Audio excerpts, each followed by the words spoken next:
ಜಿಲೇಬಿ ಮಾಡಿಸಿವಿ, ಅದು 3 ಕ್ವಿಂಟಲ್ ಜಿಲೇಬಿ, ಅನ್ನ ಸಾರು ಮಾಡಿಸಿವ್ರಿ, ಏನು ಹೋಳಿಗೆ ಮಾಡಿಸಿವ್ರಿ 1.5 ಕ್ವಿಂಟಲ್.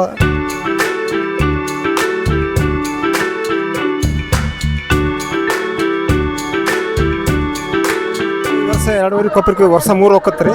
ವರ್ಷ ಮಂದಗ್ ಮಾಡಿವಲ್ಲ, ಮಂದಗ್ ಮಾಡಿದಕ್ಕೆ 2 ಕೊಬ್ಬರಿ 2.5 ಕೊಬ್ಬರಿಗೆ ಹೋಗಿತ್ತು. ಅನ್ನ ನಾವು ಉಗ್ಗಿ ನಾವು ಎಲ್ಲ ನಾವು ಮಾಡ್ತೀವಿ ವರ್ಷ ರೀ. ಎಲ್ಲ ಎಳ್ಳೋಳಿಗೆ ಶೇಂಗಾದ ಹೋಳಿಗೆ ಎಲ್ಲ ಮಾಡ್ಸ್ಯಾರ. ಬಟ್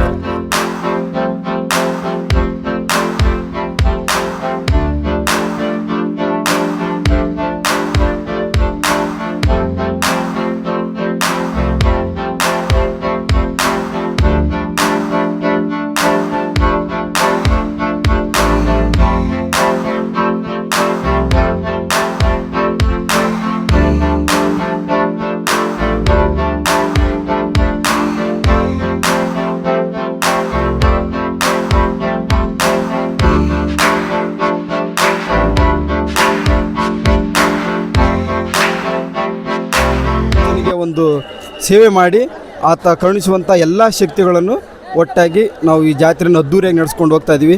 ಮತ್ತು ಅದೇ ರೀತಿಯಾಗಿ ಇವತ್ತು ಈ ವರ್ಷದಲ್ಲಿ 2026ನೇ ವರ್ಷದಲ್ಲಿ ಬರೋಬ್ಬರಿ 50,000 ಹೋಳಿಗೆ, 25,000 ಮಿರ್ಚಿ ಮತ್ತು 25,000 ರೂಪಾಯಿದು ರೊಟ್ಟಿ.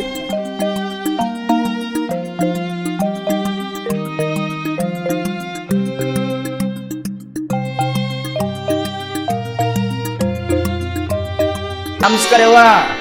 ನಮಸ್ಕಾರ ರೀ. ಆರಾಮಿದ್ದೀರಿ? ಆರಾಮದೀವ್ರಿ. ನಿಮ್ಮ ಆಶೀರ್ವಾದ ಒಳ್ಳೇದಾಗ್ಲಿ. ತುಂಬಾ ಸಂತೋಷ. ನಮಸ್ಕಾರ ಪ್ರೀತಿಯ ವೀಕ್ಷಕ ಬಂಧುಗಳೇ, ಲೈವ್ ಬುಕ್ ಕನ್ನಡ ಯೂಟ್ಯೂಬ್ ಚಾನಲ್ಗೆ ಸ್ವಾಗತ. ಬನ್ನಿ, ನಾನು ಇವತ್ತಿನ ದಿವಸ ಕೊಪ್ಪಳ ಜಿಲ್ಲಾ ಯಲಬುರ್ಗಾ ತಾಲೂಕಿನ ಚಿಕ್ಕವಂಕಲಗುಂಟಿ ಗ್ರಾಮದಲ್ಲಿದ್ದೀನಿ. ಪ್ರತಿ ವರ್ಷದಂತೆ ಈ ವರ್ಷವೂ ಕೂಡ ಮಾರುತೇಶ್ವರನ ಜಾತ್ರೆಗೆ ಇವರು ಪ್ರಸಾದವನ್ನು ಈ ಗ್ರಾಮಸ್ಥರೆಲ್ಲ ಸೇರಿಕೊಂಡು ಇವರು ಮುಂದಾಳತ್ವವನ್ನು ವಹಿಸ್ತಾರೆ ಅದಕ್ಕೆ. ಮತ್ತು ಇದೇ ರೀತಿಯಾಗಿ ಬೇರೆ ಬೇರೆ ತಾಯಂದಿರು ಅಥವಾ ಯಜಮಾನರು ಎಲ್ಲರೂ ಸೇರಿಕೊಂಡು ಒಂದು ಈ ಜಾತ್ರೆಗೆ ಒಂದು ಪ್ರಸಾದ ವ್ಯವಸ್ಥೆಯನ್ನು ಮಾಡಿಸಿರ್ತಾರೆ. ಹೋದ ವರ್ಷ ಹೋಳಿಗೆಯನ್ನು ಮಾಡಿಸಿದ್ರು, ಕನಿಷ್ಠ ಒಂದು ವರ್ಷ 1.5 ಕ್ವಿಂಟಲ್ ಹೋಳಿಗೆಯನ್ನು ಮಾಡಿಸಿದ್ರು. ಈ ವರ್ಷ ಬೇರೆ ಬೇರೆ ಖಾದ್ಯಗಳನ್ನು ಮಾಡಿಸಿದ್ದಾರೆ. ಬನ್ನಿ ವೀಕ್ಷಕರೇ, ಇದರ ಕುರಿತು ಒಂದಷ್ಟು ಹೆಚ್ಚಿನ ಮಾಹಿತಿಯನ್ನು ಕೊಡ್ಲಿಕ್ಕೆ ಹೋಗ್ತೀನಿ. ನನ್ನ ಜೊತೆಗೆ ತಾಯಿಯೂ ಕೂಡ ಇರ್ತಾರೆ. ಬರೀ ಹೇಳ್ರಿ. ಬಸಮ್ಮ, ಈ ಚಿಕ್ಕವಂಕಲಗುಂಟಿ ಜಾತ್ರೆಗೆ ಹೋದ ವರ್ಷ ಹೋಳಿಗೆ ಮಾಡಿಸಿದ್ರಲ್ಲ, ಅದೇ ರೀತಿಯಾಗಿ ಈ ವರ್ಷ ಏನೇನು ಮಾಡಿಸಿರಿ? ಈ ವರ್ಷ 5 ಕ್ವಿಂಟಲ್ ಹೋಳಿಗೆ, 15,000 ರೊಟ್ಟಿ, 3 ಕ್ವಿಂಟಲ್ ಬಜ್ಜಿ, 2 ಕ್ವಿಂಟಲ್ ಜಿಲೇಬಿನ ಮಾಡಿಸಿರಿ. ಜಿಲೇಬಿ, ಬಜ್ಜಿ, ಮೈಸೂರು ಪ್ಯಾಕ್, ಹೋಳಿಗೆ, ಮೈಸೂರು ಪಾಕನು ಮಾಡಿಸಿರಿ. ಇಲ್ಲೇ ಮಾಡಿಸಿರಿ? ಇಲ್ಲೇ ಮಾಡ್ಸಾರ್ರಿ. ಎಲ್ಲಿ ಇದ್ರು? ಅಲ್ಲೇ ಉಗ್ರಾಣದಾಗ ಐತ್ರಿ. ಉಗ್ರಾಣದಾಗ ಹೋಗೋಣ್ರ ಕಡೆಗೆ ಹೋಗಂಬ್ರಿ. ಅವ್ರನ್ನ ಮಾರ್ಗದರ್ಶನದಲ್ಲಿ ಇನ್ನೊಂದಷ್ಟು ಹೆಚ್ಚಿನ ಮಾಹಿತಿಯನ್ನು ಪಡ್ಕೊಂಡು ಬರೋಣ. Welcome to live book Kannada. ಬನ್ನಿ ಯೋ, ಬಾ ಹೋಗಂಬ.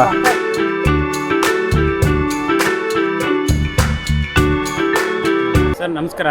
ಸರ್ ನಮಸ್ತೆ ಸರ್. ಸರ್ ತಾವು ಸ್ಥಳೀಯರು? Yes sir. ಸರ್ ತಮ್ಮ ಪರಿಚಯ ಮಾಡಿಕೊಂಡು ಜಾತ್ರೆ ವಿಶೇಷ ಬಗ್ಗೆ ಏನಾರು ಹೇಳಿ ಸರ್. ನಾವು ಗೋವಿಂದರಾಜ್ ಕೆ ತಳವಾರ್ ಅಂತ ನಾವು ಇಲ್ಲಿ ಎಸ್ ಆಗಿ ಮಂಗಳೂರಲ್ಲಿ ವರ್ಕ್ ಮಾಡ್ತೀವಿ, ದಕ್ಷಿಣ ಕನ್ನಡ ಜಿಲ್ಲೆ. ಖುಷಿ ವಿಚಾರ ಏನಂದರೆ ಈ ಒಂದು ಮಿರ್ಚಿ ವಿಷಯ ಆಗಿರ್ಬೋದು, ಮತ್ತು ಶೇಂಗಾ ಹೋಳಿಗೆ ಆಗಿರ್ಬೋದು, ಇನ್ನಿತರ ಎಲ್ಲ ವ್ಯವಸ್ಥೆಯಲ್ಲಿ ಕೂಡ ಸ್ಥಳೀಯ ಯುವಕರು ಸೇರಿಕೊಂಡು ಅತ್ಯಂತ ಅಚ್ಚುಕಟ್ಟಾಗಿ ವರ್ಷದಿಂದ ವರ್ಷಕ್ಕೆ ಇದು 3ನೇ ವರ್ಷ ಇಂಥ ಒಂದು ವ್ಯವಸ್ಥೆಯಲ್ಲಿ ನಾವು ಅಜ್ಜನಿಗೆ ಒಂದು ಸೇವೆ ಮಾಡಿ ಆತ ಕರುಣಿಸುವಂಥ ಎಲ್ಲ ಶಕ್ತಿಗಳನ್ನು ಒಟ್ಟಾಗಿ ನಾವು ಈ ಜಾತ್ರೆಯನ್ನು ಅದ್ದೂರಿಯಾಗಿ ನಡೆಸ್ಕೊಂಡು ಹೋಗ್ತಾ ಇದ್ದೀವಿ. ಮತ್ತು ಅದೇ ರೀತಿಯಾಗಿ ಇವತ್ತು ಈ ವರ್ಷದಲ್ಲಿ 2026ನೇ ವರ್ಷದಲ್ಲಿ ಬರೋಬ್ಬರಿ 50,000 ಹೋಳಿಗೆ, 25,000 ಮಿರ್ಚಿ ಮತ್ತು 25,000 ರೂಪಾಯಿದು ರೊಟ್ಟಿ, ಈ ಥರ ವ್ಯವಸ್ಥೆಯಲ್ಲಿ ನಾವು ಈ ಅಜ್ಜನಿಗೋಸ್ಕರ ನಮ್ಮ ಹುಡುಗರೇ ನಾವು 1,80,000 ಕಲೆಕ್ಟ್ ಮಾಡಿ ಎಲ್ಲರೂ ಆಟೋ ಡ್ರೈವರ್ ಆಗಿರ್ಬೋದು, ಸ್ಥಳೀಯ ಮುಖಂಡರಾಗಿರ್ಬೋದು, ಮತ್ತು ಯಾರ್ಯಾರು ದಾನಿಗಳಿದ್ದಾರೆ ಅವರೆಲ್ಲ ಭಕ್ತಾದಿಗಳಿಗೆ ಏನೇನು ನೀಡಿದ್ದಾರೆ ಅವರ ಒಂದು ಪರಿಶ್ರಮವಾಗಿ ಈ ಒಂದು ಎಮ್ಮರವಾಗಿ ಬೆಳೆದು ಆಂಜನೇಯ ಸ್ವಾಮಿ ಈ ಭಾಗದ ಮಸಾರಿ ಭಾಗದ ಅತಿ ದೊಡ್ಡ ಜಾತ್ರೆ ಆಗಿರೋದ್ರಿಂದ ಇನ್ನೂ ಖುಷಿ ವಿಚಾರ ಏನಂದರೆ ಆತ ಇಷ್ಟಾರ್ಥಿಗಳನ್ನು ಕರುಣಿಸುವಂಥ ಒಂದು ದೇವರು. ರಾಜಕೀಯ ವ್ಯಕ್ತಿಗಳಿಂದ ಹಿಡಿದು ಎಲ್ಲ ರೈತ ಆಗಿರ್ಬೋದು, ಒಂದು ಸರ್ಕಾರಿ ನೌಕರಿ ಆಗಿರ್ಬೋದು, ಎಲ್ಲ ಮದುವೆ ಆಗಿರ್ಬೋದು, ಪ್ರತಿಯೊಂದು ವಿಷಯಕ್ಕೂ ಅತ್ಯಂತ ಇಷ್ಟಾರ್ಥ ಸಿದ್ಧಿ ದೇವರಾಗಿ ಈ ಭಾಗದಲ್ಲಿ ಪ್ರತಿಷ್ಠಾಪನೆಗೊಂಡಿದ್ದಾರೆ. ವ್ಯಾಸರಾಯರಿಂದ 600 ವರ್ಷಗಳಿಂದ ಈ ದೇವಸ್ಥಾನವು ಪ್ರತಿಷ್ಠಾಪನೆ ಪಟ್ಟಿದೆ. ಈಗ ಮೊದಲು ಏಕೈಕವಾಗಿ ಹಂಪಿಯಲ್ಲಿರೋದು ಅದು ಯಂತ್ರೋದ್ಧಾರಕ ಆಂಜನೇಯ. ಅದು ಬಿಟ್ಟರೆ ವ್ಯಾಸರಾಯರು ಪ್ರಪ್ರಥಮವಾಗಿ ಎಲ್ಲ ಒಂದು ಕರ್ನಾಟಕ ತುಂಬ ಅವ್ರು ಸಂಚರಿಸಿ ಮೂರ್ತಿ ಸ್ಥಾಪನೆ ಮಾಡೋದರಲ್ಲಿ ಸುಕ್ಷೇತ್ರ ಚಿಕ್ಕವಂಕಲಕುಂಟ ಗ್ರಾಮವು ಕೂಡ ಒಂದು. ಇದೊಂದು ನಾವು ಖುಷಿ ವಿಚಾರ. ಸುತ್ತಮುತ್ತ ಗ್ರಾಮ ಅಷ್ಟೇ ಅಲ್ಲದ ಆಂಧ್ರ ಪ್ರದೇಶ, ತೆಲಂಗಾಣ, ಮಹಾರಾಷ್ಟ್ರ ಮತ್ತು ಕರ್ನಾಟಕದ ಎಲ್ಲ ಜಿಲ್ಲೆಗಳಿಂದ ಭಕ್ತರು ದೂರ ಊರಿಂದ ಆಗಮಿಸಿ, ಜಿಲ್ಲೆಗಳಿಂದ ಆಗಮಿಸಿ ಬಂಡಿ ಮೂಲಕ ವಜ್ರ ವೈಡೂರ್ಯಗಳಿಂದ ಅವರಿಗೆ ಇಷ್ಟಾರ್ಥ ಸಿದ್ಧಿಗಳಿಂದ ಆಭರಣ, ಬೆಳ್ಳಿ, ಬಂಗಾರ ಎಲ್ಲ ಕೊಡೋದ್ರ ಮೂಲಕ ಇಷ್ಟೊಂದು ಅದ್ಧೂರಿಯಾಗಿ ಈ ಜಾತ್ರೆಯನ್ನು, ಚಿಕ್ಕ ಜಾತ್ರೆ ಇದ್ದದ್ದು ಈ ಸುಕ್ಷೇತ್ರ ಆಗಿ ಬೆಳೆಸಿ ಇನ್ನೂ ಬೆಳೀತಾ ಇದೆ. ಮತ್ತು ಬುದ್ಧ ಬಸವ ಅಂಬೇಡ್ಕರ್ ಭವನ ಆಗ್ತಿದೆ. ಮತ್ತು ಸ್ವಲ್ಪ ಜಾಗ ಹುಟ್ಟದ್ದೇನು ಕೊರತೆ ಇದೆ, ಅದು ಮುಂದುವರಿಸಿ ಎಲ್ಲ ಕ್ಲಿಯರ್ ಆಗುತ್ತೆ. ಎಲ್ಲ ರೀತಿಯ ವ್ಯವಸ್ಥೆಯಿಂದ ಇವತ್ತು ಎಮ್ಮರವಾಗಿ ಬೆಳೆದಿರುವಂಥ ಸುಕ್ಷೇತ್ರ ಚಿಕ್ಕವಂಕಲಕುಂಟ ಗ್ರಾಮದಲ್ಲಿ ನಾವು ಜನ್ಮ ತಾಳಿದ್ವಿ. ನಮಗೆ ಅದು ಖುಷಿ ವಿಚಾರ. ಮತ್ತು ಎಲ್ಲ ಭಕ್ತರಿಗೆ ನಾವು ತಿಳಿಸಿದ್ದೇನೆಂದರೆ, ಎಲ್ಲರೂ ಈ ಸುಕ್ಷೇತ್ರವನ್ನು ಕುಟುಂಬ ಸಮೇತರಾಗಿ ಬಂದು ದರ್ಶನ ಮಾಡಿಕೊಂಡು ಅತ್ಯಂತ ಒಂದು ಅದ್ಧೂರಿಯಾಗಿ ಜಾತ್ರಾ ಮಹೋತ್ಸವದಲ್ಲಿ ಪಾಲ್ಗೊಂಡು ಹೋಗಬೇಕೆಂದು ನಾನು ಈ ಮೂಲಕ ಕೇಳ್ಕೊಳ್ತೇನೆ. ಅದೇ ರೀತಿಯಾಗಿ ನನ್ನ ಜೊತೆಗೆ ಮಾತನಾಡಲು ಅನುವು ಮಾಡಿಕೊಟ್ಟಂಥ ನಮ್ಮ ಯೂಟ್ಯೂಬರ್ ಸರ್ ಆಗಿರುವಂಥ ಪುಟ್ಟಣ್ಣ ಸರ್ ಅವರಾಗಿರ್ಬೋದು, ಮತ್ತು ಅವ್ರದ್ದು ಯೂಟ್ಯೂಬ್ ಬದುಕಿನ ಪುಸ್ತಕ ಎಂಬ ಒಂದು ಯೂಟ್ಯೂಬ್ ಚಾನಲ್ನ ಸಬ್ಸ್ಕ್ರೈಬ್ ಮಾಡಿ ಅವ್ರನ್ನ ಇನ್ನೂ ಬೆಳೆಸಿ, ಮತ್ತು ಅಂಥ ಒಂದು ಯೂಟ್ಯೂಬರ್ನ ನಾವು ಬೆಳೆಸಬೇಕಾಗುತ್ತೆ. ಯಾಕಂದರೆ ಅವರು ಎಲ್ಲ ರೀತಿಯ ಮಾಹಿತಿಗಳನ್ನ ಕಲೆಕ್ಟ್ ಮಾಡಿ ಆ ಒಂದು ಇನ್ಸ್ಟಾಗ್ರಾಮ್ನಲ್ಲಿ ಡೌನ್ಲೋಡ್ ಮಾಡಿದ್ದಾರೆ, ಮತ್ತು ಯೂಟ್ಯೂಬ್ನಲ್ಲಿ ಏನಿದೆ ಅದನ್ನು ನೋಡಿ ಎಲ್ಲರೂ ಕೂಡ ಅವ್ರನ್ನ ಫಾಲೋ ಮಾಡಿ, ಶೇರ್ ಮಾಡಿ, ಲೈಕ್ ಕೊಡೋದ್ರ ಮೂಲಕ ಇದೊಂದು ವಿಡಿಯೋಗೆ ಒಂದು ಅದಮ್ಯ ಒಂದು ಗಮ್ಯ ತಂದು ನಮ್ಮನ್ನು ಕೂಡ ಬೆಳೆಸಿ, ಅವ್ರನ್ನೂ ಬೆಳೆಸಿ ಅಂತ ಕೇಳ್ತಾ ಈ ಮೂಲಕ ನಾನು ಕೇಳ್ಕೊಳ್ತೇನೆ. ಜೈ ಹಿಂದ್, ಜೈ ಕರ್ನಾಟಕ, ಮತ್ತು ಜೈ ಬಜರಂಗ್ ಬಲಿ, ಜೈ ಶ್ರೀರಾಮ್. ನಮಸ್ತೆ. Okay sir, thank you. ನಮಸ್ಕಾರ ಯಜಮಾನ್ರೆ. ಈ ಚಿಕ್ಕವಂಕಲಕುಂಟ ಜಾತ್ರಾ ವಿಶೇಷ ಪ್ರಸಾದವನ್ನು ಮಾಡ್ತಾ ಇದ್ದೀರಿ. ಯಾವ್ಯಾವ ಪ್ರಸಾದವನ್ನು ಮಾಡ್ತಾ ಇದ್ದೀರಿ, ಏನೇನು ಮಾಡ್ತಾ ಇದ್ದೀರಿ ಈ ವರ್ಷ? ನಾವು ಈ ವರ್ಷ ನೋಡ್ರಿ ಬೂಂದಿ, ಹೋಳಿಗೆ, ಎಲ್ಲ ಐಟಮ್ಸ್ ಮಾಡಕತ್ತೀವಿ ರೀ. ಏನಪ್ಪ ಮಿರ್ಚಿ ಮಾಡಕತ್ತೀವಿ ರೀ, ಏನ್ರಿ ಅನ್ನ ಸಾರ, ಏನ್ರಿ ಎಲ್ಲ ದಿನಸೂ ಮಾಡಕತ್ತೀವಿ ರೀ. ಏನು ಜಾತ್ರೆ ಭಾರಿ ಜೋರು ಐತ್ರಿ ಈ ವರ್ಷ. ಏನು ಜನಸಂಖ್ಯೆನೂ ಜಾಸ್ತಿ ಐತ್ರಿ. ಏನು ಎಷ್ಟು ಕ್ವಿಂಟಲ್ ಮಿರ್ಚಿ ಮಾಡ್ತಾ ಇದ್ದೀರಿ? ಮಿರ್ಚಿ 5 ಕ್ವಿಂಟಲ್ ಮಿರ್ಚಿ ಮಾಡಕತ್ತೀವಿ ರೀ. 5 ಮಿರ್ಚಿ ಕ್ವಿಂಟಲ್. ಏನೋ ಮೈಸೂರು ಪಾಕ್ ಮಾಡ್ಸಿರಿ ಅಂತ? ಮೈಸೂರು ಪಾಕ್ ಮಾಡ್ಸಿಲ್ರಿ, ಜಿಲೇಬಿ ಮಾಡ್ಸೀವಿ. ಜಿಲೇಬಿ ಮಾಡ್ಸೀವಿ. ಅದು 3 ಕ್ವಿಂಟಲ್ ಜಿಲೇಬಿ. 3 ಕ್ವಿಂಟಲ್ ಜಿಲೇಬಿ. ಅನ್ನ ಸಾರು ಮಾಡ್ಸೀವ್ರಿ. ಏನು ಹೋಳಿಗೆ ಮಾಡ್ಸೀವ್ರಿ. ಅದು 1.5 ಕ್ವಿಂಟಲ್. ಎಷ್ಟು ಕ್ವಿಂಟಲ್ ಅಕ್ಕಿ? ಹೋಳಿಗೆದಲ್ರಿ ಅನ್ನ 50 ಕ್ವಿಂಟಲ್ ಅದು ಹೋಗುತ್ತೆ ಬಿಡ್ರಿ. ಅದು ಏನು ಇವಾಗಂತಂದ್ರೆ ಒಂದು 25 ಕ್ವಿಂಟಲ್ ಹೋಗುತ್ತೆ ರೀ. ಇವತ್ತು 25 ಕ್ವಿಂಟಲ್ ಹೋಗುತ್ತೆ ರೀ. ಏನು ರೀ ಹೇಳ್ರಿ, ಈ ಜಾತ್ರೆ ವಿಶೇಷತೆ ಏನು? ಭಾಳ ಇಷ್ಟೊಂದು ಜನಸಾಗರ ಸೇರುತ್ತಲ್ಲ, ಇದು ತಾಲೂಕಿನಲ್ಲಿ ಅತ್ಯಂತ ದೊಡ್ಡ ಜಾತ್ರೆ ಇದು. ಮಾತಾಡ್ತಾರ ಈ ವರ್ಷ ಕೂಡ ಜಾಸ್ತಿ ಪರಿಚಯ ಮಾಡ್ಕೊಂಡು ಹೇಳ್ಬೇಕು. ನನ್ನ ಹೆಸರು ಬಾಲಪ್ಪ ಅಂತ. ಪ್ರತಿ ವರ್ಷ ಈ ವರ್ಷ ಕೂಡ ಜಾತ್ರೆಗೆ ಜಾಸ್ತಿ ಜನ ಬರ್ತಾ ಇದ್ದಾರೆ ವರ್ಷಕ್ಕಿಂತ ವರ್ಷ. ಈ ವರ್ಷ ಜನಸಂಖ್ಯೆ ಸೇರೋ ಸಾಧ್ಯತೆ ಸುಮಾರು ಜನ ಜಾಸ್ತಿ, ವರ್ಷಕ್ಕಿಂತ ಈ ವರ್ಷ ಜಾಸ್ತಿ ಐತೆ. ಏನು ಚಿಕ್ಕವಂಕಲಕುಂಟ ಜಾತ್ರೆ? ಆಂಜನೇಯ ಅಂದ್ರೆ ಹನುಮಪ್ಪ ಆಂಜನೇಯ ಭಾಳ ನಡೀತೈತ್ರಿ ಇಲ್ಲಿ, ಹಂಗಾಗಿ ಜಾಸ್ತಿ ಜನ ಸರ್ ಇಲ್ಲೆಲ್ಲ ತೋರಿಸ್ತೀರಿ. ನಮಸ್ಕಾರ ಯಜಮಾನ್ರೆ, ಆರಾಮಿದ್ದೀರಿ? ಹಾಂ, ಆರಾಮದಿರಿ. ಈ ಸಾಂಬಾರು ವ್ಯವಸ್ಥೆ ಮಾಡಕತ್ತಿರಲ್ಲ, ಇದಕ್ಕೆ ಎಷ್ಟೆಷ್ಟೆಲ್ಲ ಏನೇನು ಹಾಕ್ಬಿಟ್ಟು ಸಾಂಬಾರು ಮಾಡ್ತೀರಿ? ಎಷ್ಟು ಇದೆ? ತರಕಾರಿ ಇದೆ. ತರಕಾರಿ ಹೆಸರೇನ್ರಿ? ಶಂಕರಪ್ಪ. ಹಾಂ, ಮೊದಲಗೈತಿ. ಹ್ಞೂ ರೀ. ಪ್ರತಿ ವರ್ಷ ಇಲ್ಲಿ ಬಂದು ಪ್ರತಿ ವರ್ಷ ಅನ್ನ ಮಾಡುವಂತ 7 ವರ್ಷ ಬರೋದು. ಏನೇನು ಮಾಡ್ತೀರಿ? ಅನ್ನ ಸಾರು, ಹುಗ್ಗಿ. ಈ ವರ್ಷ 2 ಹೋಳಿಗೆ ಮಾಡಿಸೀವಿ. ಸಿಗ್ಗಾದ ಹೋಳಿಗೆ ಮಾಡ್ಯಾರ. ಆಮೇಲೆ ಭಟ್ರ ಸೇವೆ ಅವ್ರು ಮಾಡೋರ ಆ ಕಡೆ ಒಂದು ಬಾಜು ಬೇರೆ ಐತ್ರಿ. ಇದು ಅನ್ನದ್ದು ನಮ್ಮದು ಪಾಳೆ, ಹುಗ್ಗಿ ಪಾಳೆ ನಮ್ಮದು. ಏನಿದ್ದು ನಮ್ದು ಈ ಭಾಗದಾಗೆಲ್ಲ. ಆ ಕಡೆ ಏನೈತಿ ಭಕ್ತರು ಅವರು ಎಲ್ಲ ಅವರು ಮಾಡ್ತಾರೆ. ಹಂಗಾಗಿ ವೈಭವದಿಂದ ಚಲೋ ನಡೆದೈತಿ, ಭಾಳ ಒಳ್ಳೇದಿಂದ ನಡೆದೈತಿ. ಆಮೇಲೆ ಭಕ್ತರು ಭಯಂಕರ ಭಕ್ತರು ಬರ್ತಾರೆ. ಈ ವರ್ಷ 2.5 ಕೊಪ್ಪರಿಗೆ, ವರ್ಷ 3 ಹೋಗತ್ರಿ. ಈ ವರ್ಷ ಮಂದಗೆ ಮಾಡಿವಲ್ಲ, ಮಂದಗೆ ಮಾಡಿದಕ್ಕೆ 2 ಕೊಪ್ಪರಿ 2.5 ಕೊಪ್ಪರಿಗೆ ಹೋಗಿತ್ತು. ಹಾಂ, 2.5 ಕೊಪ್ಪರಿ.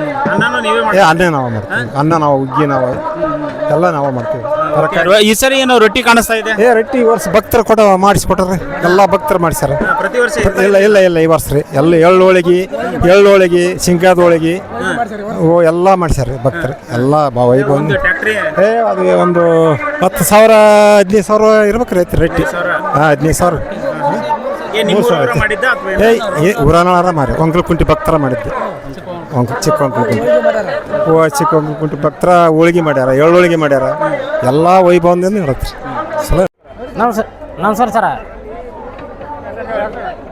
ನಮ್ಮ ಹೆಸರು ರವೀಂದ್ರ ಗೌಡ ಸರ. ಇದವ್ರು ನಾವು ಜಾತ್ರೆ ಚೆನ್ನಾಗೈತೆ ಸರ, ಹೇಳಿಕೆ ಚಲೋ ಆಗೈತೆ ಸರ. ಅಜ್ಜನ ಕಾಣಿಕೆ ಈ ವರ್ಷ ಚಲೋ ಆದ್ರಿಂದ ಭಾಳ ಕಾಣಿಕೆಲಿದ್ದ ಚಲೋ ಆಗೈತೆ ಸರ್.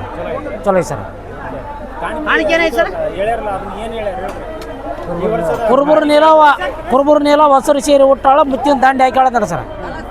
ಅಂದ್ರೆ ಮಳೆ ಬೆಳೆ ಚಲೋ ಆಕವಂತಂದು ಅರ್ಥ ಸರ್ ಅದು. ನಮಸ್ಕಾರ ಸರ್. ಸರ್ ಹಾಂ ನಮಸ್ಕಾರ ಸರ. ನಾವು ವೆಂಕಟೇಶ್ ಅಂತೇಳಿ ಊರಿನ ಹಿರಿಯರ. ಇಲ್ಲಿ ಈ ವರ್ಷ ಭಾಳ ಮಳೆ ಬೆಳೆದು ಒಂದು ಅಜ್ಜ ಕಾಣಿಕೆ ಭಾಳ ಹೇಳ ನಮಗೆ. ಆಮೇಲೆ ವಾಣಿ ಚೆನ್ನಾಗಾಗಿದೆ ಈ ವರ್ಷ. ಜನರು ಭಾಳ ಜನಸಂಖ್ಯೆ ಈ ವರ್ಷ ಹೋದ ವರ್ಷಕ್ಕಿಂತ ಈ ವರ್ಷ ಭಾಳ ಜನ ಹೆಚ್ಚು ಆಗೈತೆ ಸರ. ಹಂಗಾಗಿ ಇಲ್ಲಿ ನಮಗೆ ಭಾಳ ಖುಷಿಯಾಗಿದೆ ಸರ. ಹಾಂ ನಮಸ್ಕಾರ ಪ್ರೀತಿಯ ವೀಕ್ಷಕ ಬಂಧುಗಳೇ, ಬನ್ನಿ ಚಿಕ್ಕವಂಕಲಕುಂಟ ಒಂದು ಜಾತ್ರಾ ಮಹೋತ್ಸವದಲ್ಲಿ ಒಂದು ಮೈಕಿನ ಸೇವೆಯನ್ನು ಮಾಡ್ತಾ ಇದ್ದಾರೆ. ತಲಕಟ್ಟಿ ಗ್ರಾಮದ ಒಂದು ಶಾಲೆಯ ಮುಖ್ಯೋಪಾಧ್ಯಾಯರು ಬಂದಿದ್ದಾರೆ. ಬನ್ನಿ ಅವ್ರನ್ನ ಮಾತಾಡಿಸಿ ಇದ್ರ ಕುರಿತು ಒಂದಷ್ಟು ಹೆಚ್ಚಿನ ಮಾಹಿತಿಯನ್ನು ಪಡ್ಕೊಳ್ಳೋಣ. ಸರ್ ನಮಸ್ತೆ. ಸರ್ ನಮಸ್ಕಾರ ಸರ್. ಏನು ಸರ್, ತಾವು ಎಲ್ಲಿಂದ ಬಂದಿದ್ದೀರಿ? ಸರ್ ನಾನು ಇಲ್ಲೇ ತಲಕಟ್ಟಿ ಗ್ರಾಮದ ಸರ್ಕಾರಿ ಹಿರಿಯ ಪ್ರಾಥಮಿಕ ಶಾಲೆಯ ಮುಖ್ಯೋಪಾಧ್ಯಾಯ ಸರ್ ನಾನು. ಹಾಗಾಗಿ ಇಲ್ಲಿ ಆಂಜನೇಯನ ಭಕ್ತನ್ನು ಕೂಡ ನಾವು ಇಲ್ಲಿ ಭಕ್ತಿಯ ಪರಾಕಾಷ್ಠೆಯನ್ನು ಕಣ್ಣಾರೆ ನೋಡಿದೆ. ಹಾಗಾಗಿ ಇಲ್ಲೆಲ್ಲ ಭಕ್ತಾದಿಗಳು ಸಾಕಷ್ಟು ಪ್ರಮಾಣದಲ್ಲಿ ಕಾಯ ವಾಚ ಮನಸಾಕ್ಷಿಯಿಂದ ತಮ್ಮ ತನು ಮನಧನ ಸಮರ್ಪಣೆ ಮಾಡೋದನ್ನು ನೋಡಿ ನನಗೆ ಭಾಳ ಸಂತೋಷ ಆಗಿದೆ. ಓಕೆ, ತಾವು ಏನು ಇಲ್ಲಿ ಸೇವೆ ಮಾಡ್ತಾ ಇದ್ದೀರಿ ಸರ್? ನನಗೆ ದೈವದವರು ಈ ಮಹಾಪ್ರಸಾದದಲ್ಲಿ ಅನ್ನನ ಕೆಡಿಸ್ಬೇಡ್ರಿ, ಅನ್ನವೇ ಪ್ರಾಣ ಪ್ರಾಣವೇ ಪರಾಕ್ರಮ, ಅನ್ನದ ಮುಂದೆ ಇನ್ನೊಂದು ದೇವರಲ್ಲಿ ಎನ್ನುವಂತೆ ಭಕ್ತಾದಿಗಳು ಅನ್ನವನ್ನು ಕೆಡಿಸ್ತಾರ. ಅದನ್ನು ಕಂಟ್ರೋಲ್ ಮಾಡಿರಿ. ಸರತಿ ಶಾಲೆಯಲ್ಲಿ ಬರ್ರೆ ಕೇಳ್ರಿ. ನಿಮ್ಮ ಮೈಕಿನ ಅನೌನ್ಸ್ಮೆಂಟ್ ಮಾಡಿ ಸ್ವಲ್ಪ ಕಂಟ್ರೋಲ್ ಮಾಡ್ತಕ್ಕಂಥ ಜವಾಬ್ದಾರಿಯನ್ನು ಹಿರಿಯರು ನನಗೆ ವಹಿಸ್ಕೊಟ್ಟಿದ್ದಾರೆ ಸರ್. ಕಾಯ ವಾಚ ಮನಸಾಕ್ಷಿಯಿಂದ ಆ ಪರಮಾತ್ಮ ಆಂಜನೇಯ ಸ್ವಾಮಿ ನನಗೆ ಕೊಟ್ಟಿರತಕ್ಕಂಥ ಜವಾಬ್ದಾರಿಯನ್ನು ನಾನು ನಿಭಾಯಿಸಿನ ಅಂತ ಕೇಳಿ ನನ್ನ ಆತ್ಮತೃಪ್ತಿ ಇದೆ ಸರ್. ಸರ್ ನಿಜವಾಗ್ಲೂ ನಾನು ಶಿಕ್ಷಣ ಇಲಾಖೆಯಲ್ಲಿ 33 ವರ್ಷ ಶಿಕ್ಷಕನಾಗಿ ಸೇವೆ ಮಾಡಿದ್ದೇನೆ. ಅನೇಕ ಜಾತ್ರೆಗಳನ್ನು ಕಂಡಿದ್ದೇನೆ. ಬಟ್ ನಾನು ಇಲ್ಲಿ ಬಂದು ನೋಡಿದಾಗ ಇವತ್ತು ಬೆಳಗ್ಗೆ 8 ಗಂಟೆಯಿಂದ ಮಹಾಪ್ರಸಾದ ಪ್ರಾರಂಭವಾಗಿದೆ. ಮಿನಿಮಮ್ 1 ಲಕ್ಷ ಜನ ಮಹಾಪ್ರಸಾದವನ್ನು ಮಾಡಿದ್ದಾರೆ. ಈ ಮಹಾಪ್ರಸಾದದಲ್ಲಿ ಹೋಳಿಗೆ, ಅನ್ನ, ಸಾಂಬಾರು, ಚಟ್ನಿ, ಬದ್ನೆಕಾಯಿ ಪಲ್ಯ, ಹೀರೆಕಾಯಿ ಪಲ್ಯ, ಆಮೇಲೆ ಹಾಗಲಕಾಯಿ ಪಲ್ಯ, ಜಿಲೇಬಿ, ಆಮೇಲೆ ಬಾಳೆಹಣ್ಣು, ಆಮೇಲೆ ಹೀಗೆ ವಿವಿಧ ಆಹಾರ ಪದಾರ್ಥಗಳು, ರುಚಿಯಾದ ಶುಚಿಯಾದ ಆಹಾರ ಪದಾರ್ಥಗಳನ್ನು ಅತ್ಯಂತ ಭಕ್ತಿಯಿಂದ ನಿಜವಾಗ್ಲೂ ಮೆಚ್ಚಬೇಕು. ನಮ್ಮ ಚಿಕ್ಕವಂಕಲಕುಂಟ ಗ್ರಾಮದ ಹಿರಿಯರು, ಯುವಕರು ಸರ್, ಯುವಕರು ಬೆಳಗ್ಗೆ 8 ಗಂಟೆಯಿಂದ 1 ಲಕ್ಷ ಮಿರ್ಚಿ ಕರೆಯುವ ಒಂದು ಪುಣ್ಯ ಕಾರ್ಯದಲ್ಲಿ ಪಾಲ್ಗೊಂಡಿದ್ದಾರೆ. ಆಮೇಲೆ ಎಲ್ಲ ಬಂಧುಗಳು ಅನ್ನ ಬಸಿಯೋದಿರಲಿ ಇನ್ನೊಂದಿರಲಿ ಎಷ್ಟು ಕಷ್ಟಪಡ್ತಾರೆ ಅಂತ ಹೇಳಿದರೆ ನಿಜವಾಗ್ಲೂ ಅವರ ಭಕ್ತಿ, ಅವರ ಶಕ್ತಿ, ಅವರ ಸಮಾಧಾನ, ಅವರ ತಾಳ್ಮೆ ಇವತ್ತು 1 ಲಕ್ಷ ಜನ ಊಟ ಮಾಡಲಿಕ್ಕೆ ಸಾಧ್ಯ ಆಗಿದೆ ಅಂತ ಹೇಳಲಿಕ್ಕೆ ನನಗೆ ಭಾಳ ಸಂತೋಷ ಆಗುತ್ತೆ ಸರ್. ಇಂಥ ವೈಭವದ ಜಾತ್ರೆ, ಇಂಥ ಭಕ್ತಿಯ ಜಾತ್ರೆ. ಆಮೇಲೆ ಸುತ್ತಮುತ್ತಲಿನ ಹಳ್ಳಿಯಿಂದ ಸರ್ ವಯೋವೃದ್ಧ 80 ವರ್ಷದ ಅಜ್ಜಿ ಅಜ್ಜ ತಲೆ ಮೇಲೆ ಅಕ್ಕಿ ಚೀಲ ಇಟ್ಕೊಂಡು ಬಂದು ಇಲ್ಲಿ ದಾಸೋಹ ಕೊಡ್ತಾರೆ ಅಂತ ಹೇಳಿದರೆ ಎಂಥ ಭಕ್ತಿ, ಎಂಥ ಜಾಗೃತ ದೇವಸ್ಥಾನ ಅಂತಕ್ಕಂಥದ್ದು ನಮ್ಮ ಕಣ್ಣಿಗೆ ಗೋಚರುತ್ತೆ. ಯಾಕಂದ್ರೆ ನಿದರ್ಶನ ನಮ್ಮ ಕಣ್ಣಿಗೆ ಕಾಣುತ್ತೆ. ಇಲ್ಲಿ ಶಕ್ತಿ, ಇಲ್ಲಿ ಭಕ್ತಿ, ಇಲ್ಲಿ ನಿಷ್ಠೆ, ಕಾಯ ವಾಚ ಮನಸಾಕ್ಷಿಯಿಂದ ದುಡಿಯೋದು ನಮ್ಮ ಕಣ್ಣಿಗೆ ಕಾಣುತ್ತೆ. ಹಾಗಾಗಿ ನನಗಂತೂ ತುಂಬ ಸಂತೋಷ ಆಗಿದೆ ಸರ್ ಈ ಜಾತ್ರೆ ನೋಡಿ. ಆಮೇಲೆ ಇಲ್ಲಿ ಭಕ್ತರು ನೋಡಿ ನಾವು ಕಲಿಬೇಕು, ಸಮಾಜ ಸೇವೆ ಮಾಡಬೇಕು, ದುಡಿಬೇಕಂತ ನಮಗೂ ಕೂಡ ಮನಸ್ಸಾಗಿದೆ ಸರ್. ಹಾಗಾಗಿ ನಾವು ಕೂಡ ಇಲ್ಲಿ ಒಂದು ಹಳ್ಳಿ ಸೇವೆ ಮಾಡಲಿಕ್ಕೆ ನಮ್ಮ ಚಿಕ್ಕವಂಕಲಕುಂಟ ಗ್ರಾಮದ ಎಲ್ಲ ಭಕ್ತರಿಗೆ ಅವಕಾಶ ಮಾಡಿಕೊಟ್ಟಿದ್ದಾರೆ. ಅವರಿಗೆ ಪಾದಕ್ಕೆ ನಾನು ನಮಸ್ಕಾರ ಸಲ್ಲಿಸ್ತೇನೆ. ಮತ್ತು ಎಲ್ಲ ಪತ್ರಿಕಾ ಮಾಧ್ಯಮದ ಸೋದರ ಸನ್ಮಿತ್ರರು ಕೂಡ ಭಕ್ತಿಯಿಂದ ಆಗಮಿಸಿ ಸಾಕಷ್ಟು ವಿಡಿಯೋ ಮಾಡಿ ಇದನ್ನು ಒಂದು ಚೆನ್ನಾಗಿ ನ್ಯೂಸ್ ಮಾಡಬೇಕಂತಕ್ಕಂಥ ಭಕ್ತಿಯಿಂದ ಬಂದಿದ್ದಾರೆ. ಇದನ್ನು ಕೂಡ ಭಾಳ ಸಂತೋಷ ಸರ್. ದೇವರು ಎಲ್ಲರಿಗೂ ಒಳ್ಳೇದು ಮಾಡಲಿ ಅಂತೇಳಿ ನಾನು ಶಿಕ್ಷಕನಾಗಿ ಪ್ರಾರ್ಥನೆ ಮಾಡ್ಕೊಳ್ತೇನೆ ಸರ್. ಜೈ ಹಿಂದ್, ಜೈ ಕರ್ನಾಟಕ, ಜೈ ಹಾಂಜಿ ಸರ್. Thank you. ತಮ್ಮ ಕಾರ್ಯ ಮುಂದುವರಿಲಿ. ಧನ್ಯವಾದಗಳು ಸರ್. ನಮಸ್ಕಾರ. Thank you sir. Thank you. ಇದು ನಮ್ದು ಲೈವ್ ಬುಕ್ ಕನ್ನಡ ಅಂತೇಳಿ, ಅಂದ್ರೆ ಕನ್ನಡದಲ್ಲಿ ಬದುಕಿನ ಪುಸ್ತಕ ಅಂತೇಳಿ ಕನ್ನಡಿಗರಿಗೋಸ್ಕರ ನಾವು ಕನ್ನಡದಲ್ಲಿ ಕರೀಲೇಬೇಕು. ನಾವು ಇಂಗ್ಲೀಷ್ನ ಟೈಪ್ ಮಾಡಕ್ ಅನುಕೂಲ ಇಲ್ಲ ಅಂತೇಳಿ ಲೈವ್ ಬುಕ್ ಕನ್ನಡ ಅದನ್ನ ಕನ್ವರ್ಟ್ ಮಾಡಿದ್ರೆ ಬದುಕಿನ ಪುಸ್ತಕ ಅಂತ ಆಗುತ್ತೆ. ಓಕೆ ಸರ್, ಸಪೋರ್ಟ್ ಮಾಡಿ. ಚಿಕ್ಕವಂಕಲಕುಂಟಿ ಜಾತ್ರೆಗೆ ಪ್ರತಿ ವರ್ಷ ಬಾಳೆಹಣ್ಣಿನ ಸೇವೆಯನ್ನು ಮಾಡ್ತಕ್ಕಂತಹ ವ್ಯಕ್ತಿಯನ್ನ ಪರಿಚಯ ಮಾಡ್ಲಿಕ್ಕೆ ಹೋಗ್ತಾ ಇದ್ದೀನಿ. ಬನ್ನಿ ನೇರವಾಗಿ ಅವ್ರ ಮಾತಾಡ್ಸೋಣ. ಸರ್ ನಮಸ್ಕಾರ. ನಮಸ್ಕಾರ ಸರ್. ನಮ್ಮ ಹೆಸರು ಯಲ್ಲಪ್ಪ ಬೋವಿ ಅಂತಂದು. ನಾವು ಆಂಜನೇಯನ ಭಕ್ತರು. ನಾವು ಸುಮಾರು ಒಂದು 20-30 ಜನ ಆಂಜನೇಯನ ಭಕ್ತಾದಿಗಳು ಗಾಂಧಾಳ ಗ್ರಾಮಲಿಂದ ಇದ್ದೀವಿ. ನಾವು ಹೊಸರು ಶ್ರಮಪಟ್ಟು ನಂದೊಬ್ಬಂದೇ ಸಾಧನೆ ಅಲ್ಲ, ನಮ್ಮ ಗಾಂಧಾಳ ಊರಿನ ಸಮಾಜ ವಸ್ತು, ನಮ್ಮ ಊರಿನವರು ಅಷ್ಟರು ಹಿರಿಯರು ಮತ್ತು ಗ್ರಾಮಸ್ಥರು ಎಲ್ಲರೂ ಕೂಡಿ ನಮ್ಮ ಆಂಜನೇಯ ಕೊಟ್ಟಂಥ ಶಕ್ತಿಲಿಂದ ನಾವೆಲ್ಲರೂ ಅದು ಕೈ ಜೋಡಿಸಿ ಒಂದು ದುಡ್ತಿದ್ದೀವಿ. ಫಸ್ಟ್ಗೆ ಹಿಂದಿನ ದಿನದಲ್ಲಿ ನಾವು ರೊಟ್ಟಿಯನ್ನು ತರ್ತಿದ್ವಿ, ಬಾಳೆಹಣ್ಣು ಕೂಡ ಕೊಡ್ತಿದ್ದೀವಿ. ಈಗ ರೊಟ್ಟಿ ಸ್ವಲ್ಪ ಇದಾದಕ್ಕೆ ನಾವು ಹಂಗಾಗಿ ಬಾಳೆಹಣ್ಣು ಕಂಟಿನ್ಯೂ ಮಾಡಿದ್ದೀವಿ. ನಾವು ಬಾಳೆಹಣ್ಣು ನಮ್ಮ ಗ್ರಾಮ ವತಿಯಿಂದ ಬಾಳೆಹಣ್ಣನ್ನು ಕೊಡ್ತಾ ಇದ್ದೀವಿ. ಈಗ ಆಲ್ರೆಡಿ ಮತ್ತೆ ಈ ವರ್ಷ ಮತ್ತೆ ಹೊಸದಾಗಿ 111 ಲೀಟ್ರನ್ನು ಈ ಮೊಸರನ್ನು ಮತ್ತೆ ಕೊಟ್ಟಿದ್ದೀವಿ ಈ ಸಲ. ನಮ್ಗೆ ಆ ದೇವ್ರೆ ಮತ್ತೆ ಹಿಂಗೆ ಸುಖವಾಗಿ ಕೊಡಲಿ, ಶಕ್ತಿ ಕೊಡಲಿ ನಮ್ಮ ಆಂಜನೇಯ ಎಲ್ಲ ಭಕ್ತರಿಗೆ, ಈ ಮಸಾರಿ ಭಾಗದ ಜನರಿಗೆ ಎಲ್ಲ ಇನ್ನೂ ಹೆಚ್ಚಾಗಿ ಬೆಳವಣಿಗೆಯನ್ನು ಆಗಿ ಇದು ಮುಂದುವರಲಿ ಅಂತೇಳಿ ನಾನು ಆಂಜನೇಯನ ಹತ್ರ ಕೇಳಿಕೊಳ್ಳುತ್ತೇನೆ. ಜಾತ್ರೆಯಲ್ಲಿ ಈ ವರ್ಷ ವಿಶೇಷವಾಗಿ ಜಿಲೇಬಿ ವ್ಯವಸ್ಥೆಯನ್ನು ಮಾಡಿದ್ದಾರೆ. ಅದ್ರ ಕುರಿತು ಒಂದಷ್ಟು ಮಾಹಿತಿ ಪಡ್ಕೊಳ್ಳೋಣ. ಸರ್ ನಮಸ್ಕಾರ. ಸರ್ ನಮಸ್ಕಾರ. ನಾವು ಹಿರೇವಂಕಲಕುಂಟ ಗ್ರಾಮದವ್ರು ಸರ, ಸಂಗಮೇಶ್ ಬಂಗಾರಿ ಅಂತಂದು. ಈಗ ಇಲ್ಲಿ ಕಲ್ಬಾಯಿ ಅಂತ ಗ್ರಾಮ ಇದೆಯಲ್ಲ, ಆ ಗ್ರಾಮದಲ್ಲಿ ಸದ್ಭಕ್ತರು ಸುಮಾರು 2 ಕ್ವಿಂಟಲ್ ಕಲ್ಬಾಯಿ ಗ್ರಾಮದ ಸದ್ಭಕ್ತರು ನಿನ್ನೆನೆ ಬಂದು ಸಮಿತಿಗೆ ಮುಟ್ಸಿರ್ತಾರೆ ಸರ್. ಅಜ್ಜನ ಒಂದು ಗುಡಿಗೆ ಇಲ್ಲೇ ಇದೆ ನೋಡಿ ಸರ್. 2 ಕ್ವಿಂಟಲ್. ಹ್ಞೂ ಸರ್, ಹೌದು ಸರ್, ಹೌದು ಸರ್, ಹೌದು. ಮತ್ತೆ ಹೋಳಿಗೆನೂ ಮಾಡ್ಸ್ಯಾರಂತಲ್ಲ ಈ ಹೋಳಿಗೆ ಸುಮಾರು 2.5 5 ಕ್ವಿಂಟಲ್ ತನಕ ಮಾಡ್ಸ್ಯಾರ ಸರ್. ಇಲ್ಲಿನೂ ಮಾಡ್ಸ್ಯಾರ ಹೋಳಿಗೆ. ಸುಮಾರು 3 ರಿಂದ 4 ದಿನಗಳ ಕಾಲ ಅವುಗಳನ್ನು ದಿನ ರಾತ್ರಿ ಕಡೆ ಮಾಡಿಕೊಂಡು ಎಲ್ಲ ರೆಡಿ ಮಾಡಿ ಅಜ್ಜನ ಒಂದು ಗುಡಿಗೆ ಸಲ್ಲಿಸಿದ್ದಾರೆ ಸರ್. ಸರ್, ತಾವು ಈ ಗ್ರಾಮದ ವಿಶೇಷ ವ್ಯಕ್ತಿ. ಅದರೊಳಗೆ ನೀವು ಇಲ್ಲಿ ಇದೇ ಗ್ರಾಮದಲ್ಲಿ ಓದಿ ASI ಪೊಲೀಸ್ ಅಧಿಕಾರಿಯಾಗಿ ಇವತ್ತಿನ ದಿವಸ ನೀವು ಮಂಗಳೂರಲ್ಲಿ ಸೇವೆ ಮಾಡ್ತಾ ಇದ್ದೀರಿ. ನೀವು ಜಾತ್ರೆಗೆ ಬಂದಿದ್ದೀರಿ, ಏನು ಹೇಳ್ತೀರಿ ಸರ್ ತಾವು? ಸರ್ ನಿಜ ಹೇಳ್ಬೇಕಂದ್ರೆ I will very proud moment. ಇದು ತುಂಬ ಖುಷಿ ಆಗುತ್ತೆ. ಯಾಕಂದರೆ ಇದು ಒಬ್ಬರು ಬೆಳೆಸಿದಂಥ ದೇವಸ್ಥಾನ ಅಲ್ಲ, ಅತಿ ಹೆಚ್ಚು ಈ ಮಸಾರಿ ಭಾಗದಲ್ಲಿರುವಂಥ ಎಲ್ಲ ಪ್ರತಿಯೊಬ್ಬ ಭಕ್ತರು ಕೂಡ ಇದನ್ನು ಕಟ್ಟಿ ಬೆಳೆಸಿ ಈ ಪ್ರಸ್ತುತವಾಗಿ ಅತ್ಯಂತ ಅಚ್ಚುಕಟ್ಟಾಗಿ ಅನ್ನದಾಸೋಹ ನೀಡೋದ್ರ ಮೂಲಕ ದೇವಸ್ಥಾನ ಎಮ್ಮರವಾಗಿ ಬೆಳೆಸಿದ್ದಾರೆ. ಇದೇ ರೀತಿ ಎಲ್ಲ ಈ ಭಾಗದ ವಿದ್ಯಾರ್ಥಿಗಳಿಗೆ ಮತ್ತು ನನ್ನ ಒಂದು ಸ್ಪರ್ಧಾತ್ಮಕ ವಿಶೇಷವಾಗಿ ಓದ್ತಿರುವಂಥ ವಿದ್ಯಾರ್ಥಿಗಳಿಗೆ ವಿಶೇಷ ಸೂಚನೆ ಕೊಡಲು ಇಷ್ಟಪಡ್ತೇನೆ. ನಮ್ಮ ಭಾಗ ಆಲ್ಮೋಸ್ಟ್ ಆಲ್ ಕಲ್ಯಾಣ ಕರ್ನಾಟಕ ಅಂತ ಒಳಪಡುತ್ತೆ. ಈ ಭಾಗದಲ್ಲಿ ಶಿಕ್ಷಣವು ತುಂಬ ಕುಂಠಿತವಾಗಿದೆ. ಅದರಲ್ಲಿ ಅಭ್ಯಾಸದ ಕೊರತೆ ಎದ್ದು ಕಾಣುತ್ತಿದೆ. ದಯವಿಟ್ಟು ಪ್ರತಿಯೊಬ್ಬ ವಿದ್ಯಾರ್ಥಿಗೂ ಪ್ರತಿಯೊಂದು ಊರಲ್ಲಿ ಕನಿಷ್ಠ 20 ರಿಂದ 25 ವಿದ್ಯಾರ್ಥಿಗಳು ಜಾಬ್ ತಗೊಂಡು ತಂದೆ ತಾಯಿ ಆಗಿರ್ಬೋದು, ಮತ್ತು ಅತ್ಯಂತ ಅವರಿಷ್ಟ ಅಂತ ಒಂದು ವಿಷಯ ಅಂದರೆ ಜಾಬು. ಆ ಜಾಬಲ್ಲೇ ಮುನ್ನುಗ್ಗಿ ಆ ದೇವರ ಒಂದು ಕೋರಿಕೆಯಂತೆ ಬಂದು ಬೇಡ್ಕೊಂಡ್ರೆ ಆ ದೇವ್ರ ಪಕ್ಕ ಕೊಟ್ಟೆ ಕೊಡ್ತಾನೆ. ಅದೇ ಥರ ಒಂದು ಒಳ್ಳೆಯ ವಿದ್ಯಾಭ್ಯಾಸ, ಎಲ್ಲ ರೀತಿಯ ಒಂದು ಚಟುವಟಿಕೆಗಳಲ್ಲಿ ಮುಂದೆ ಬಂದು ನಿಮ್ಮ ತಂದೆ ತಾಯಿಗೂ ಮತ್ತು ಊರಿನ ಗುರು ಹಿರಿಯರಿಗೂ, ಆ ಒಂದು ಗ್ರಾಮ ಪಂಚಾಯತಿಗೆ, ತಾಲೂಕ್ ಪಂಚಾಯತಿಗೆ, ಜಿಲ್ಲಾ ಪಂಚಾಯತಿಗೆ, ರಾಜ್ಯಕ್ಕೆ, ದೇಶಕ್ಕೆ, ನಮ್ಮ ಒಂದು ಸುತ್ತಮುತ್ತ ನಡೆಯುವಂಥ ಎಲ್ಲ ವಿಷಯಗಳನ್ನು ನೀವು ಫೋಕಸ್ ಆಗಿ ಕಂಡು ದೇಶಕ್ಕೆ ಒಳ್ಳೇದು ಮಾಡಿ, ನಿಮ್ಮ ತಂದೆ ತಾಯಿಗೆ ಒಳ್ಳೇದು ಮಾಡಿ ಅಂತ ಹೇಳ್ತಾ ಈ ಮೂಲಕ ನನ್ನ 2 ಮಾತುಗಳನ್ನು ಮುಗಿಸ್ತೇನೆ. ಜೈ ಹಿಂದ್, ಜೈ ಕರ್ನಾಟಕ. ಹೆಸರು ಮಾಲಿಂಗಪ್ಪ ಗುಡದೂರು ಅಂತ, ಮಾಜಿ ಗ್ರಾಮ ಪಂಚಾಯತ್ ಮೆಂಬರ್. ಆಮೇಲೆ ದೇವಸ್ಥಾನದ ಬಿಟ್ಟು ಸ್ವಲ್ಪ ಹೆಚ್ಚು ಕಮ್ಮಿ ಉಸ್ತುವಾರಿ ನಾವು ನೋಡ್ತಿರ್ತೀವಿ. ಎಲ್ಲ ನಮ್ಮ ಗ್ರಾಮಸ್ಥರು ನೋಡ್ತಾರೆ. ಎಲ್ಲ ಭಕ್ತಾದಿಗಳು ನಮ್ಮೂರು ಗ್ರಾಮದ ಯುವಕರು ಮತ್ತು ಮಹಿಳೆಯರು ಭಾಳ ಈ ವರ್ಷ ಶ್ರಮ ಪಟ್ಟಿದ್ದಾರೆ. ಯಾಕಂದ್ರೆ 2-3 ದಿನ ಹೋಳಿಗೆ ಮಾಡೋದು, ಇವತ್ತಾಗಲೇ ಮಿರ್ಚಿ ಮಾಡೋದು, ಆಮೇಲೆ ಏನು ಸಂಡಿಗೆ, ಅನ್ನ, ಸಾಂಬಾರು, ಬದ್ನಿಕಾಯಿ ಪಲ್ಯ ಎಲ್ಲ ದಿವಸದಿಂದ ನಮ್ಮೂರು ಭಕ್ತಾದಿಗಳು ಮತ್ತು ಸುತ್ತಮುತ್ತ ಭಕ್ತಾದಿಗಳನ್ನ ಬಂದಾರ. ಅತಿ ಹೆಚ್ಚಿನ ಸಂಖ್ಯೆಯಲ್ಲಿ ಈ ವರ್ಷ ಭಕ್ತರು ನನಗೆ ಕಂಡು ಬರ್ತದೆ. ಆಮೇಲೆ ಈ ದೇವಸ್ಥಾನದ ಬಗ್ಗೆ ಅಂತಂದ್ರೆ 500 ವರ್ಷಗಳ ಹಿಂದಿನ ಇತಿಹಾಸ ಐತೆ ಅಂತ ಹೇಳ್ತಾರೆ. ವ್ಯಾಸರಾಯರು ಇದನ್ನು ಪ್ರತಿಷ್ಠಾಪನೆ ಮಾಡಿದ್ದಾರೆ ದೇವಸ್ಥಾನ ಅಂತಂದು ನಮಗೆ ತಿಳಿದು ಬಂದುತ್ತೆ. ಆಮೇಲೆ ಇನ್ನೊಂದು ಏನು ವಿಷಯ ಅಂತಂದ್ರೆ ಹಾಲು ಒಕ್ಕಡೆ 4:30 ತೇರು ಚಳವಾಕ ಅರ್ಧ ಗಂಟೆ ಬಿಫೋರ್ ಗೊಲ್ಲ ಸಮಾಜದವರು, ನಮ್ಮೂರದವರು, ವೆಂಕಟಾಪುರ ಗೌಡರು, ಆಮೇಲೆ ಸುತ್ತಮುತ್ತಲಿನ ಗೊಲ್ಲ ಸಮಾಜದವರು 5 ದಿನ ಮೀಸಲು ಹಾಲಿಟ್ಟಿರ್ತಾರೆ. ಅಂಥಂಬಂದು ಇವತ್ತೆಲ್ಲ ಗುಡಿ ಸುತ್ತಾರ ಅದನ್ನ ಎರಚಿ ಹಾಲು ಒಕ್ಕಡೆ ಆಡಿ ಆ ಪಾದಗಟ್ಟಿಗೆ ಹೋಗಿ ಒಳ್ಳೆ ಬಂದು ಮಡಿ ಸಮೇತ ಬಂದು ಅವರು ತೇರನ್ನು ಸಾగు ಮಾಡ್ತಾರೆ. ಅವರು ಈಗ ಎಲ್ಲಿರ್ತಾರೆ? ಈಗ ಅವರು ಇಲ್ಲೇ ಗಾಡ್ರ ಹನುಮಪ್ಪ ಅಂತಂದು ಅವರು ಮನೆ ಮುಂದೆ ಅದಾರ. ಎಲ್ಲರೂ ಅಲ್ಲಿದ್ದ ಸಂಘಟನೆಯಾಗಿ ಹೋಸರು ಬರ್ತಾರ. ಓಕೆ ವೀಕ್ಷಕರೇ, ಈಗ 4:12 ಆಯಿತು. 4:12 ಆಯಿತು. ಹೋಗೋಣ. 4:15 ಸ್ಟಾರ್ಟ್ ಆಗುತ್ತೆ. ಅದು ಹಾಲು ಉಕ್ಕಳಿ ಬಗ್ಗೆ ಕೂಡ ಒಂದಷ್ಟು ಹೆಚ್ಚಿನ ಮಾಹಿತಿ ಪಡ್ಕೊಳ್ಳೋಣ. ಯಾಕಂದರೆ ಹೋದ ವರ್ಷ ಹಾಲು ಉಕ್ಕಳಿ ಬಗ್ಗೆ ಮಾಹಿತಿ ತೊಗೊಳಕ್ಕಾಗಲಿಲ್ಲ. ಈ ವರ್ಷ ಮಾರುತೇಶ್ವರನ ಆಶೀರ್ವಾದ ಆಗಲಿ. ಯಾಕಂತಂದ್ರೆ ನಾನು ನೋಡಿಲ್ಲ, ನಾನು ಪ್ರಪಂಚಕ್ಕೆ ಇದನ್ನು ಪ್ರಸಾರ ಮಾಡುವಂಥ ಕೆಲಸ ಮಾಡೋಣ.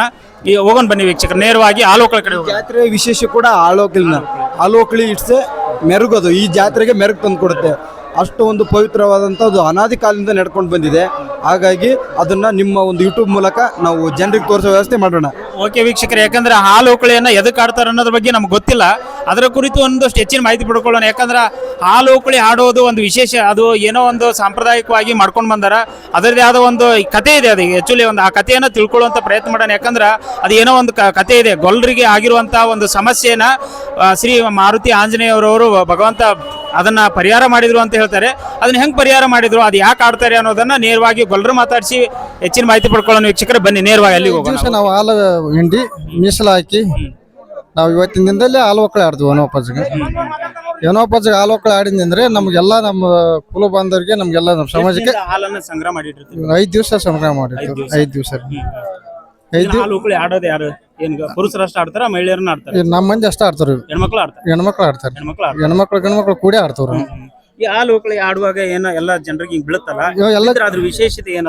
ಅದ್ರ ಬಗ್ಗೆ ಏನು ಗೊತ್ತಿದ್ದಾರೆ.